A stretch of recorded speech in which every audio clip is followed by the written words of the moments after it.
Alright guys, last example, part 3 for 10-1. We have example 5, which states, find the equation of a circle with a center of 4, comma, negative 1, and passes through negative 1, 2. Alright, so for this problem, we're going to use a combination of the equation for a circle, which what we've been talking about this whole time for 10-1, and also we're going to use the distance formula, which is a formula that I know you guys have used in the past. It's that right there. D equals square root of x2 minus x1 squared plus y2 minus y1 squared. Alright, but before we get into that, let's just deal with what the easiest part that we're given. It says, find the equation of a circle with a center of 4, negative 1. So again, if it's a center, then that means that this coordinate point is our h and k values. So in our equation, h and k are the values that we can plug in. So h ends up being 4, and then k ends up being negative 1. Alright, so we identify the center, so we can plug that in right away. Now, before we start simplifying, let's just find out the radius. And if you want to find our radius, we need to use the distance formula. And some of you guys are thinking, oh, why are we using the distance formula? We thought we were done with that. Well, if we want to find the radius, we need to find the distance between the center and this point 1, negative 1, 2. Because again, the scenario is, and again, I'm just going to draw a picture down here. The scenario is we have a circle. We already know its center. It's at 4, negative 1, so it's going to be down here somewhere, let's just say. And it passes through the point negative 1, 2. So negative 1, 2 is somewhere up here. So we need to find this circle that is going to have a center at 4, negative 1, and it has to go through this point negative 1, 2. Alright, so if you want to find that equation, we need to find the distance between these 2 points. Alright, so if you want to do that, then therefore we got to use the distance formula. So for the distance formula, again, if you guys remember, we want to label our units if you want to make sure we use the formula properly and not make any mistakes. So this is going to be my 1's, x1, y1, and this will be my 2's, x2, y2.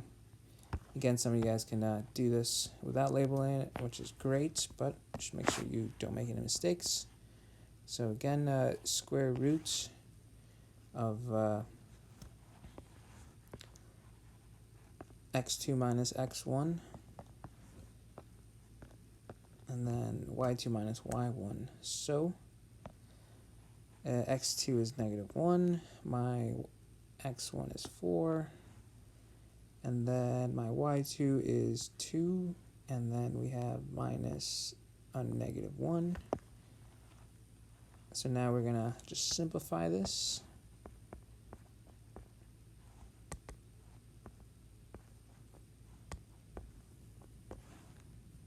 Alright, so now we have negative 1 minus 4, well that's negative 5 squared. And then we have 2 minus a negative 1, which ends up being positive, so it's 3, because it becomes 2 plus 1. So then therefore we have negative 5 squared, which is 25, plus 9, because that's what 3 squared is. And then we add those two numbers together, we get 34. So the distance between the 2 points is square root of 34, or in other words, the radius is square root of 34, which, if you plug into your calculator, square root of 34, that is about 5.83 units, if we round to 2 decimal places. which is what Khan Academy is going to ask you to do sometimes. Alright, so since now we know our radius ends up being square root of 34, or about 5.83. Now some of you guys are going to be asking, oh, so which one do we use? Well, if you're doing a summative, let's say on paper, then I would say either or works for us. But since we're doing things online, right, I know some of you guys are wondering, well, how is Khan Academy going to ask us to do this? Well, Khan Academy is going to ask you to do this as a decimal. I checked, all right, so it's going to ask you to do this as a decimal. So this obviously works. Now, this is also a possible answer. It's a better answer than that. All right, so square root of 34 is a better answer than that decimal number. But for today, again, let's just make sure we're clear. Khan Academy is going to ask you to use a decimal.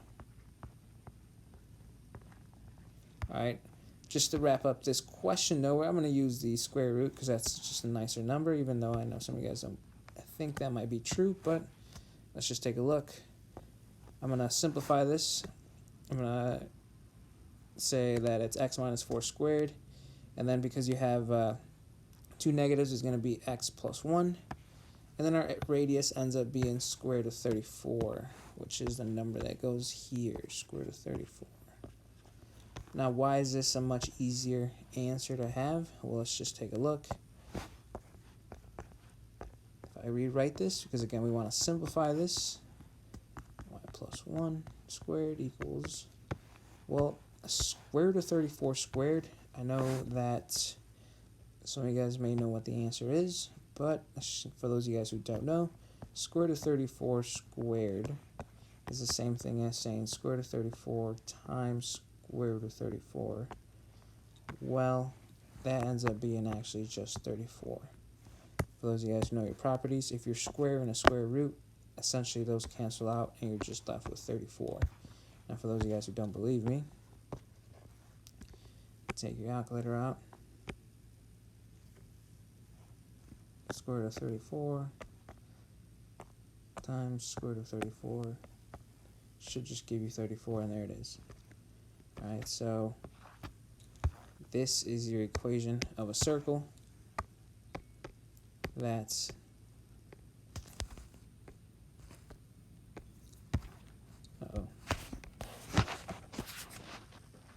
why is it doing this? No.